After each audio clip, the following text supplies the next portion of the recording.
Your team can't grow without cash, and you need more cash to grow. Ah yes, the classic chicken and egg situation. In this video, I'm going to highlight where the money comes from and how to keep it rolling in so that your team stays in the black. This sort of feels like a cop-out, putting this section in the video, but the fact of the matter is that winning is the best way to fatten your bank account. Not only do you see a higher percentage of the purse payout for finishing at the top of the team championship, but winning races will drive up the marketability rating for your team, giving you access to well-funded sponsors, and eventually the chance to move up to a better league.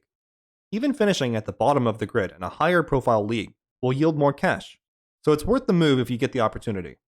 But for the rest of us mere mortals who aspire to dominance, the real gains will be made via your sponsorship bonuses. These are twofold, as your offers will be split between payouts made on race finishes and flat value checks cut for each event.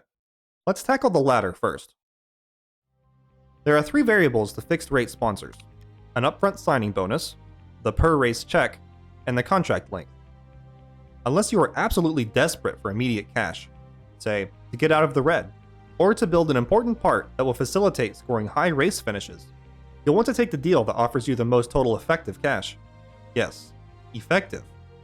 There are actually bad deals in this space, in which if you were to make a snap pick based solely on the total value offered, might actually result in a lower return. Let me explain. First, calculate the total value of the offer. This is pretty simple. Multiply the number of races on the contract by the amount you'll receive per event, and then add the signing bonus. This is the amount you'll receive over the life of the contract. Now divide by the length of the contract to get an adjusted per race expected payment. Obviously, for fixed rate plans with no upfront payment, this is just the value listed in the per race section. You'll want to do this for each sponsorship on offer to evaluate which one has the best payment plan per race. However, and this is where the term effective comes into play, the contract length may be wildly different between offering sponsors. If you believe your team marketability is lower now than where it will be after the close of the sponsorship deal, say, if you think you'll win races, championships, hire hot drivers with exotic accents, etc., then you will benefit from refreshing your contract options quickly, rather than squeezing out every last dollar, euro, or sexual favor. Hey, however you want to get paid, friends. No judgment. It is more beneficial in this scenario to take a slightly lower per race payment plan if it means you get to the next contract quicker, especially early in your career when your sponsors are stingy and your brand growth is, hopefully, fast. You can lock in those lucrative long-term contracts when you are courting 4-star and higher sponsors with premium deals.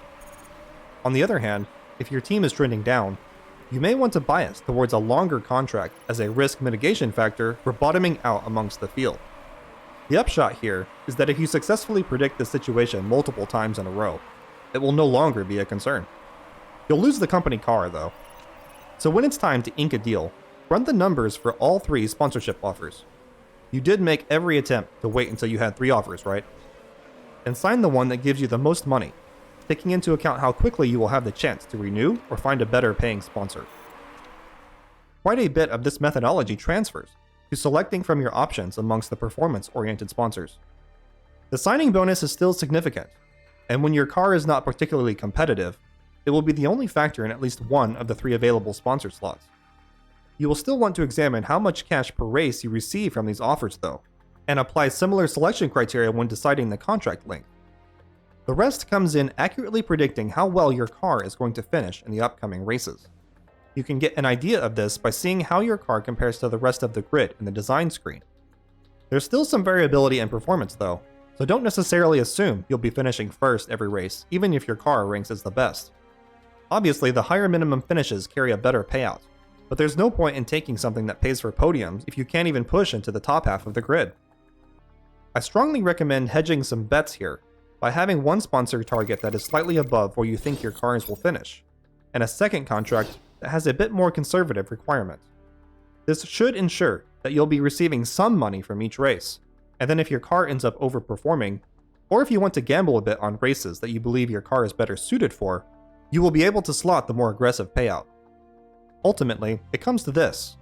Whatever the floor is for your performance, you are effectively risking that payout for a chance at the higher amount. The ratio of these shows how often your prediction needs to be right in order to be worth the chance. For example, comparing payouts of 75k for 16th versus 500k for 8th, You need to be guessing right for 1 out of 6 races for it to be a smart gamble. 500 divided by 75 is 6.67, which is the break-even point. So you need to be better than that to make a profit. Because of this, I recommend that unless you are finishing in the top few places of the team championship already, that you aim to sign a suite of sponsors that offer a variety of race targets to choose from each time you enter an event. The opportunity for monetary gain falls off significantly from here. However, especially early in your team's life when sponsorship deals are paltry, hiring on a paid driver can be approximated as having an extra low-tier sponsor slot. If you allow them to race instead of just being a pretty face on practice day, they will drive essentially for peanuts, enabling you to put that cash somewhere more useful. Then, if you can ensure that all of your drivers on staff are paid drivers, using each member of the trio at some point during the weekend will extract the maximum value from this trait, potentially even being a small income source as a result. The struggle is that paid drivers are highly sought after and are relatively rare, so there would typically be a sacrifice involved when signing them to your team, most often in driving skill. For this reason, I believe the usefulness of paid drivers as you move up the league ranks will diminish, though not entirely disappear when compared to the elite driving talent. What about you? Do you seek out paid drivers to add to your roster, or is this perk just a nice bonus on a driver you've already chosen to target? Let me know in the comments below. I do want to touch on the headquarters buildings quickly, as those payments certainly look tempting. Unless you have no intention of being with your current team for very long, the Tour Center is absolutely worth the investment, as it takes just a couple of seasons to break even. For the other income buildings, it takes quite a while before they pay for themselves. So before plunking down those fat stacks for that road car factory or theme park, I'd ask yourself if you think you will still be with the team after 4 to 6 seasons, and if your team can afford the hit to its reserves in the short term. If the answer to either of these questions is no, I'd look to put that cash to use in some other way.